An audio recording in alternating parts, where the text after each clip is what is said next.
우리에게 주신 하나님의 말씀 마태복음 2장 1절에서 6절까지 말씀입니다. 교독하겠습니다. 헤로드 왕 때에 예수께서 유대 베들레헴에서 나심에 동방으로부터 박사들이 예루살렘에 이르러 말하되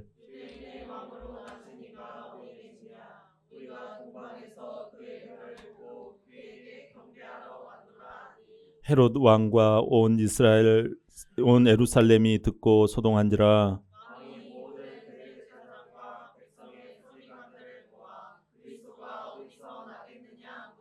이르되 유대 베들레헴이 오니 이는 선지자로 이렇게 기록된 바 너는 유대 고을 중에서 가장 작지 아니하도다. 내게서 한 다스리는 자가 나와서 내 백성 아멘. 우리 한번 말씀의 제목 같이 한번 고백해 볼까요? 다 같이 시작. 깨달은 지점, 찾아간 지점. 지난 한 주 무척 추우셨죠. 제가 이렇게 새벽에 이렇게 체크를 해보니까 영하 10도 이상을 넘어가더라고요. 그래서 올 겨울 들어서 가장 춥지 않았나 그런 생각을 해봅니다. 제가 TV를 보다가 그 방송국에서 이제 그 이번에 굉장히 춥다고 하면서 동파 방지를 이렇게 안내를 하면서 그 지방 리포터가 얼마나 추운지 그 지붕에서 이렇게 고드름이 쭉 열려 있어요. 근데 이 그냥 팔만한 이 고드름을 뚝 따면서 이렇게 지금 강추위가 몰려오고 있으니 여러분 각별히 주의하시기 바랍니다. 막 이렇게 아주 그냥 실감나게 이야기하는 것을 봤어요. 고드름은 여러분들 이제 영하의 날씨에서 물이 어는 거잖아요. 지붕에서부터 이제 이렇게 물이 맺혀가지고 중력으로 이렇게 밑으로 쭉 늘어뜨려져서 고드름이 열리잖아요. 그 고드름이 크면 클수록 이게 강추위다. 근데 어린아이들은요, 고드름이 크면 클수록 기쁘고 즐거워해요. 우리가 또 즐겁게 보는 것 중에 하나가 저기 축구잖아요. 손흥민 축구 한번 볼 때마다 늘 기쁨이 넘쳐나요. 우리 축구 스타 손흥민 선수가 영국 그 프리미어 리그에서 활동 중이잖아요. 아시아 최다 득점자로서 인기를 한 몸에 받고 있는 이 손흥민 선수. 손흥민은 자기 편 선수가 딱 볼을 잡았다 그러면 잽싸게 상대방 진영을 파고 들어가요. 공간 침투를 하는 게 그 선수의 장점이에요. 그래가지고 공을 잡자마자 상대방 쪽으로 파고 들어가니까 상대방 선수로 오 하다가 손흥민이 그 공 잡은 선수가 툭 쳐준 그 볼에 그냥 볼을 가지고 손흥민이 그냥 이렇게 하다가 제끼고 골을 넣어버려요. 그러면 막 뒤에 있는 관중들이 그냥 와 막 하는 것이요. 대단해요. 그만큼 손흥민은 우리 편 선수가 볼을 잡으면 즉시 공간 침투에 들어가서 그 볼을 받아서 바로 골인 시켜버리는 그러한 놀라운 그 선수입니다.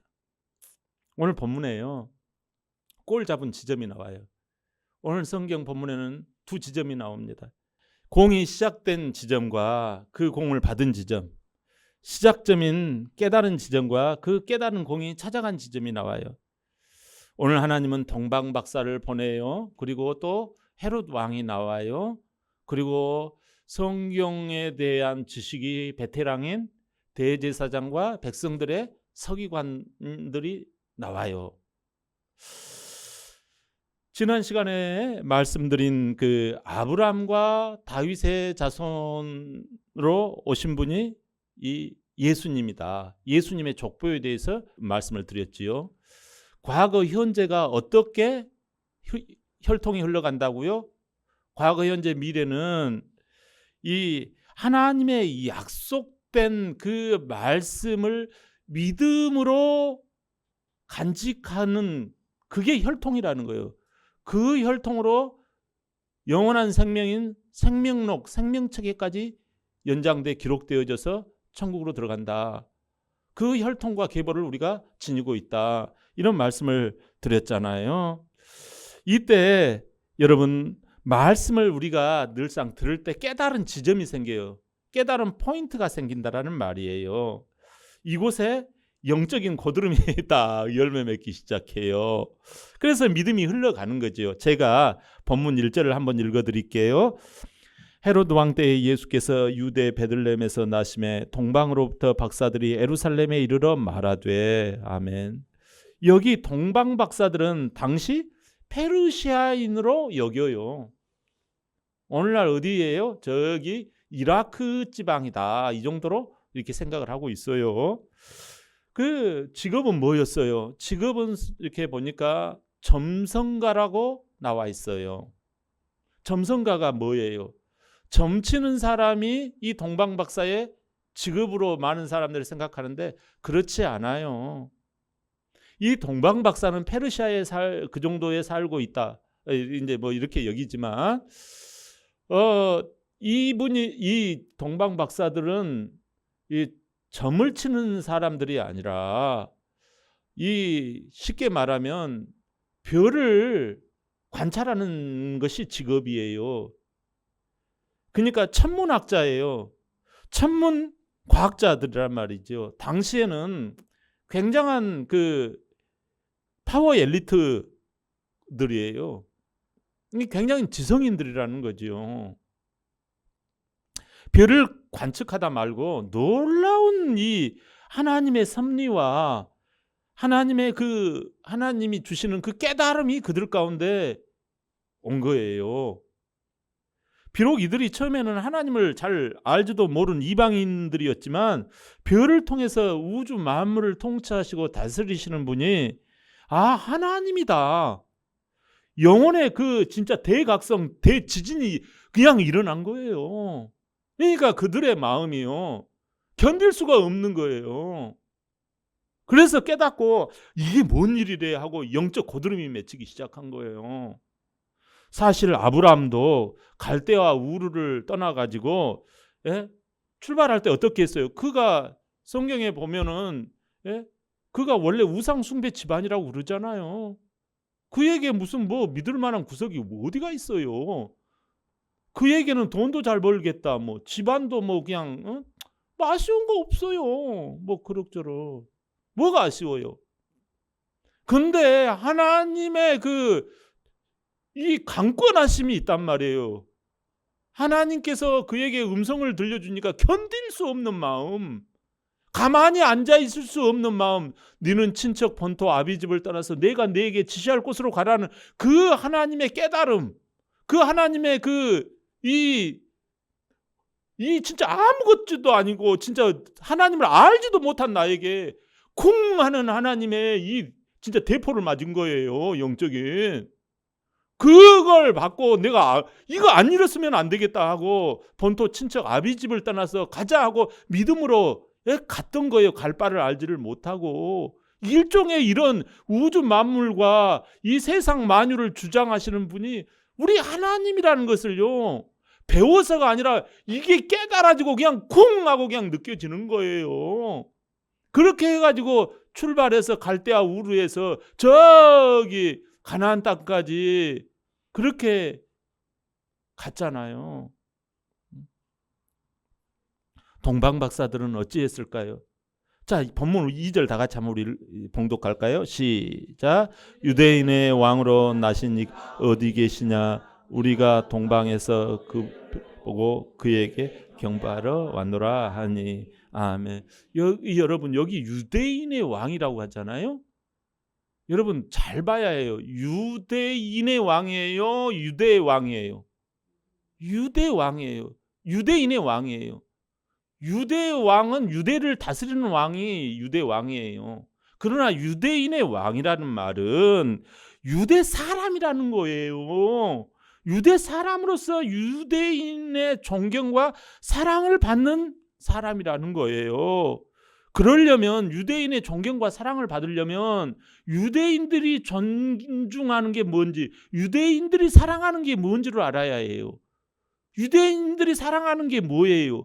하나님의 말씀이거든요.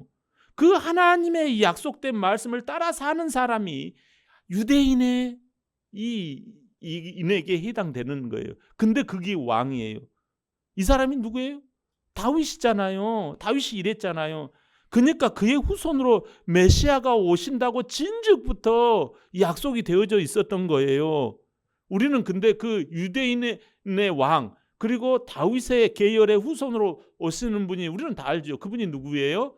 예수님이시잖아요. 당시에는 이 구주 메시아가 오신다고 약속은 해놓아가지고 깨달은 포인트 지점이 딱 있어요. 거기에 딱 고드름이 맺혔어요. 예? 그 받아들이는 지점이 있었다라는 뜻이잖아요. 그렇지만 이 성경 학자들에 의하면 동방 박사들은 별을 통해서 하나님께서 이렇게 계시해 주신 것, 그것을 그 깨달은 지점, 그 깨달은 그 포인트, 그 하나님이 굴리시는 그 볼을 따라서 순종으로 찾아간 지점이 지금 어디까지 왔어요? 이 베들레헴 이까지 오기까지 거리를 대충 이 계산해 보니까 3,200km라는 거예요. 그러면 3,200km를 걸어서 왔다고 한다면 무려 16개월에 걸려서 이렇게 오게 된다라는 거예요. 여러분, 그들은 진짜 무진장이 진짜 많이 걸었잖아요. 그 진짜 깨달은 지점에서부터 이 찾아온 지점까지가 여러분 지금 16개월이나 걸렸잖아요. 그들은 지금 어떤 표정일까요? 그들의 표정을 한번 살펴볼까요? 마태복음 2장 10절 다 같이 시작. 그 매우 크게 기뻐하고 기뻐하더라. 다시 한번 시작. 매우 크게 기뻐하고 기뻐하더라. 아멘. 여러분, 깨달은 지점과 순종하여 찾아간 지점, 동방 박사들은 무려 약 2년 가까이 지금 거리를 이동하면서 어려움을 당했을 수도 있어요. 어려움 당했겠죠. 돈도 소모가 되어졌고, 예? 몸도 피곤하고 발에 물집도 생기고, 예? 여러 가지 힘들었을 거예요. 근데 예수님을 만남으로 여러분 지금 여기 뭐 매우 기뻐했다라는 거예요. 매우 very가 들어가 있어요. 매우 기뻐했다. 예? 크게 기뻐했다고 말씀하고 있어요. 그리고 기뻐하고 기뻐했다고 말씀하고 있어요. 그냥 기뻐했다네 그게 아니에요. 대박으로 기뻐했다라는 거예요. 진정으로 기뻐했다라는 거잖아요. 여러분 놀라우신 하나님이십니다. 저 아무것도 모르는 진짜 하나님에 대해서 이만큼도 모르는 그 이방인들을 이 동방 박사들을 하나님께서 사용하셔서 여기까지 기쁨으로 열매 맺게 하시는 이 하나님이 우리에게 이걸 보여주시는 거예요. 우리에게 여러분 무엇을 말씀해요? 로마서 1장 19절 한번 볼까요? 자, 시작. 이는 하나님을 알만한 것이 그들 속에 보임이라 하나님께서 이를 그들에게 보이셨느니라. 아멘. 여러분 깨닫는 사람이라도 움직이지 아니하면 내가 돌들을 들어서 내가 외치게 하리라 이렇게 말씀하시잖아요. 하나님은 사람이 깨닫고 움직이지 아니하면 하나님이 택한 사람을 통해서 하나님을 알 만한 것을 그 속에다가 마치 칩을 심듯이 심어주신다라는 거예요. 그래서 그 깨달은 시작점을 만들게 하시고 순종하여 찾아가도록 역사하시는 하나님이라는 사실이에요. 할렐루야. 순종하는 자에게는 고생이 되지만 기쁨의 고드름이 주렁주렁 열매 맺히게 하시는 하나님임을 우리가 발견한 줄 믿습니다. 본문 3절 한번 볼까요? 본문 3절 다 같이 시작. 헤로드 왕과 온 듣고 소동한지라. 여기서 소동한지라는 의미는요, 이 속뜻이 조금 우리 여기하고 조금 틀려요. 이 소동한지라는 말이 바로 심기가 불편해졌다 이제 이런 뜻이에요. 무슨 말인가 하니 동방 박사들이 유대인의 왕이 당연히 어디서 나겠어요? 왕의 아들이니까 당연히 왕국에서 날 줄 알고 왕궁으로 퐁 들어가 버린 거예요. 그래가지고 그 동방 박사 자기들이 깨달은 그 믿음과 복음을 전한 거예요. 여기 하나님의 아들 이 유대인의 왕이 여기 나신다. 그러니까 그들이 전하니까 헤롯 왕과 예루살렘 시민들이 마음이 불편해졌다, 이런 내용이에요. 이어진 본문, 자 4절 한번 볼까요? 본문 4절 시작. 왕이 모든 대제사장과 백성의 서기관들을 모아 그리스도가 어디서 나겠느냐 물으니. 아멘. 여기 대제사장, 하나님에 대해서 전문가 아닙니까? 그리고 백성들의 서기관, 이 사람들 성경을 달달달달 외워요. 예? 서기관 바리새인들 뭐 성경 박사들이죠. 이 사람들은 기존 믿는 사람들이라고 볼 수도 있어요. 기존의 하나님의 약속을 믿는 사람들이에요. 그러니까 세상 이 헤롯 왕 밑에서 대제사장과 서기관들과 예루살렘 시민들이, 잘 사는 사람들이 대충 예루살렘에 모이잖아요, 수도에. 그러니까 거기에서 혜택과 복지를 누리는 사람들이에요. 뭐 살아가는데 조금 부족함은 있겠지만, 예? 그럭저럭, 예? 편한 세상에 살고 있다라는 뜻이에요. 근데 유대인의 왕이 어디서 나오냐라는 그 말에 대제사장과 서기관들은 베들레헴에서 메시아가 나와요 라고 대답까지 해요. 뭘 말해요? 이미 깨달은 포인트 지점이 있었다 없었다?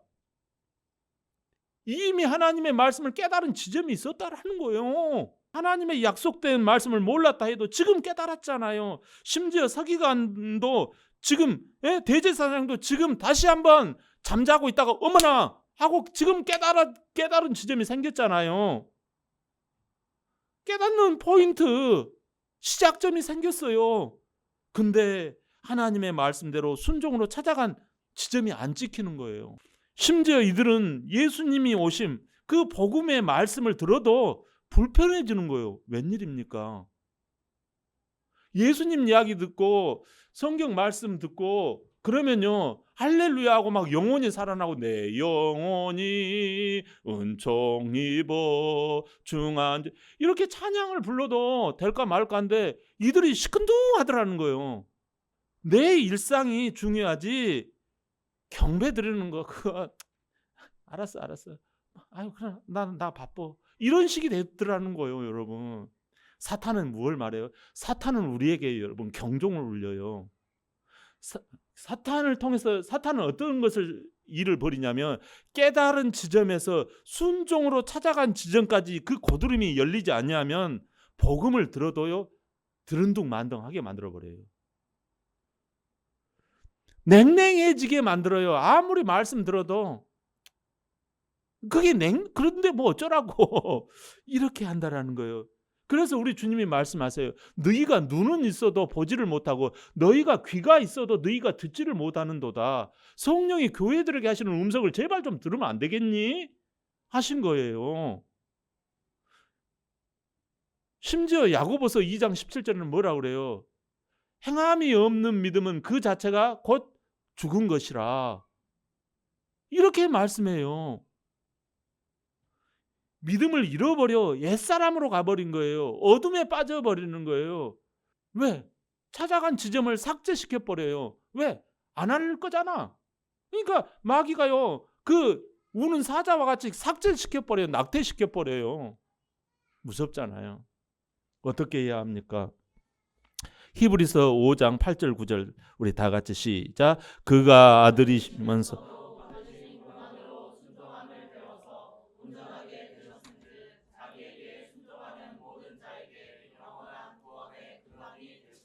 아멘. 하나님의 아들은 누구예요? 여기서 예수님이죠, 당연히. 하나님께서 왜 아들을 보내셨을까? 왜 순종의 아들? 왜 그 순종으로 찾아간 그 마지막 지점, 그 지점을 위해서 아들을 보내셨을까요? 우리는요, 원래 하나님께서 우리에게 영원한 삶을 사시도록 우리가 깨달은 지점과 우리가 끝까지 가는 지점이 동일하게끔 동일하다는 게 아니라 그 시작점이 있으면 끝까지 순종을 하는 것이 우리 인생 그 자체임을 우리 하나님께서 우리에게 만들어 주셨어요. 그래서 말씀하시면 우리는 하고, 하나님은 우리를 먹이시고 입히시고 영원히 살게 하시고 아픔과 슬픔이 없게 만드시고, 이렇게 하나님의 이 아름다운 시작점과 끝지점이 항상 연결되어져 있는 아름다운 고드름이, 영생의 고드름이 열리는 우리 인생 기쁨의 고드름이 맺히는 에덴 낙원에 살게 만드셨어요. 근데 어느 날 이 뱀이 깨달은 지점에만 머물러 있어도 된다, 이렇게 우리를 유혹했어요. 그래가지고 순종으로 찾아가는 지점을 막아버린 거예요. 그때부터 여러분 조금 편한 것 같은데 왠지 마음이 불안한 거예요. 결국 기쁨은 사라지고 에덴 동산에서 쫓겨나가고 자기가 피땀 흘려 열심히 하지만요, 이게 죽을 맛인 거예요, 인생이. 예? 우리가 이 땅을 태어나서 뭐 죽을 맛 느끼려고 인생 태어난 건가요? 아니잖아요. 서로 사랑하고 서로 위하고 정말 우리가 기쁨과 소망 가운데 영원한 생명이 있음을 알고 이렇게 소망과 비전 가운데 살아가는 인생이잖아요. 근데 그런 것을 다 삭제시켜 버렸어요. 그래서 우리가 영원한 어둠, 영원한 절망, 영원한 탄식 가운데 한숨 쉬며 영원한 지옥으로 갈 수밖에 없는 인생을 우리 하나님께서, 우리를 만드신 창조주 하나님께서 너무 안타까운 거예요. 내가 너희를 최고의 보시기에 심히 좋았다고 만들어준 이 세상 우주 가운데 최고의 걸작품이 우리인데, 나인데 내가 이렇게 지옥 들어가지고 어두컴컴하게 살아가는 것이 안타까운 거예요. 그래서 한이 없는 사랑으로, 우리가 측량할 수 없는 사랑으로 우리에게 그 사랑을 베풀어 주시려고 자기가 정말 생명처럼 아끼는 히든카드, 죄가 없고 너무나 이쁜 이 아들 예수 그리스도 하나밖에 없는 그 아들을 나를 위해서 보내신 거예요. 여기 뭐라고 그래요? 그의 아들을 순종하려고 2번이라고 나와 있잖아요. 고난으로 순종을 배워서 순종하는 모든 자에게 구원을 주시려고. 그래서 인간의 나의 모습으로, 사람의 모습으로 보내서 믿고 깨달은 지점에서 가장 낮은 순종의 지점까지, 절대 절망, 절대 죽음의 지점까지 찾아가신 그 주님이 바로, 그 지점이 바로 십자가예요. 그 십자가에 도달되어졌을 때 그것을 바라보는 자에게, 그것을 믿는 자에게 영원한 생명과 영원한 구원을 우리에게 주신 줄 믿습니다. 할렐루야. 그래서 예수님만 믿으면 시작점과 마지막 점을요 하나로 연결시켜 놓을 수 있는 그 예수님 안에서 모든 것을 감당할 수가 있는 거예요. 그래서 여러분, 성령께서 예수님을 믿으면 성령께서 친히 용기를 주셔요. 여러분, 관건은 이 시작점과 마침점이 되시는 예수님을 나의 왕으로 모셔야 합니다. 그러면 우리는요 이 시작 깨달은 지점에서 마치는 그 지점까지 갈 수가 있어요. 할 수 있거든요. 무슨 말이냐? 믿는 자에게는 능히 하지 못할 일이 없느니라 라고 우리 주님이 해주셨거든요. 믿는 자라는 말이에요. 예수님을 나의 왕으로 믿는 거예요. 유대인의 왕으로 믿는 거예요. 믿는 자의 왕으로 믿는 거예요. 온전케 하신 예수를 바라보자. 그는 앞에 있는 즐거움을 위하여 십자가를 참으사 부끄러움을 개의치 아니하셨다고 하시잖아요. 그러니까 우리가 예수 믿고 안 수지 맞을 게 뭐 어디가 있습니까? 예수 믿고 다 수지 맞아요. 그리고 예수님을 나의 주인으로 믿는 거예요. 할렐루야. 여러분, 예수님이 진짜 나의 주인이 되었다면 예수님은 바로 테스트 들어오십니다. 예수님이 나의 주인, 나의 왕으로 믿었는지, 믿었지만 현실 상황은 똑같아요. 근데 그 상황이 무섭고 힘들고 걱정이 앞서지만 어떻게 해야 합니까? 주님을 모시고 믿고 주장하고 기도하고 선포하고 읊조리고 그냥 주님만 바라보며 가는 거예요. 저 사람 눈치, 이 사람 눈치 볼 필요 없어요. 할렐루야. 그러면 어느새 여러분 기쁨의 고드름이 맺힙니다. 할렐루야. 기쁨의 고드름 맺히시기를 바랍니다. 동방 박사들은 그 깨달아 믿은 지점에서 순종으로 찾아간 그 거리가 거리가 얼마나 돼요? 3,000이 넘잖아요. 3,000km가 넘잖아요. 그만큼 하나님께서 믿음의 용기를 주시고 구주 예수님을 마음속에 깊이 사랑했기 때문에 그렇게 멀리까지 가게 된 거예요. 고생이 기쁨으로 해석되고 헌신이 경배로 바뀝니다. 최고의 예배를 그들이 드립니다. 깨달은 지점에서 순종으로 찾아간 지점이 커지면 커질수록 마음과 성품을 다하는 예배자가 되더라는 거예요. 그 마국간, 이 왜소한 이 예배당, 이 마국간에서 어떻게 합니까? 들어가 가지고 예수님을 뵙고 엎드려 겸손히 유향과 모략과 황금을 예물로 드리잖아요. 창세기 37장에 보면 요셉은 깨달은 지점이 나와요. 아버지 밑에서 꿈으로 하나님의 약속을 깨달았어요. 근데 이 꿈 때문에 형제들한테 아주 그냥 고생을 그냥 당합니다. 시위대장 보디발 집에 들어가가지고 아주 그냥 고생을 당합니다. 감옥에서도 그냥 아주 친구들한테 그냥 배신을 당합니다. 그럼에도 끝까지 순종의 고드름처럼 찾아간 그 지점 끝에서 요셉은 어떻게 되어집니까? 국무총리가 되고 하나님께 영광을 올립니다. 여러분, 모세도 그러고 바울도 그래요. 다니엘도 그렇습니다. 깨달은 지점이 있다면 반드시 마지막 순종으로 찾아간 지점이 있어요. 그 지점이 크면 클수록 하나님께서는 그들을 높여주십니다. 근데요, 깨달은 지점, 순종의 지점이 거의 그냥 이런 사람은요, 맨날 인생이 거식이에요. 사랑하는 여러분, 우리가 모세도 바울도 깨달은 지점에서 고난 가운데 말씀을 따라 더욱더 순종의 지점을 넓혀갔잖아요. 사도 바울은요, 1차 여행, 2차 여행, 3차 여행, 4차 여행, 선교 전도 여행을 넓혔잖아요. 할렐루야. 여러분, 우리가 하나님의 말씀을 주일날 듣고서 깨달은 지점이 생기잖아요. 그러면 거기서 그 공이 흘러간 지점, 거기서 이 손흥민이가 볼을 잡은 지점에서 잽싸게 삶의 공간을 침투해 들어가가지고 거기서 볼을 받아가지고 그냥 골을 넣어버리는, 여러분, 멋진 저와 여러분 되시기를 바랍니다. 네? 바울도 그렇게 해서 그가 운동장에서 다름질할 때 상 받으려고 했다고 하잖아요. 그래서 시들지 않는 면류관을 받을 줄 믿습니다. 사랑하는 성도 여러분, 올해는 빛으로 드러나는 2025입니다. 교회는 두 지점을 운반하고 확장하는 공동체예요. 믿고 깨달은 지점에서 순종으로 찾아간 지점을 운반하고 확장하는 공동체예요. 두 지점을 큐티나 기도 노트를 통해서 기록하다 보면 기쁨으로 자라나는 그 고드름을 발견하게 됩니다. 남의 이야기가 아니라 통방박사 같은 나의 간증이 될 줄 믿습니다. 하나님이 내게 깨닫게 하신 그 지점을 붙잡고 감사로 순종의 지점을 확장해 가시길 주의 이름으로 축원합니다. 아멘.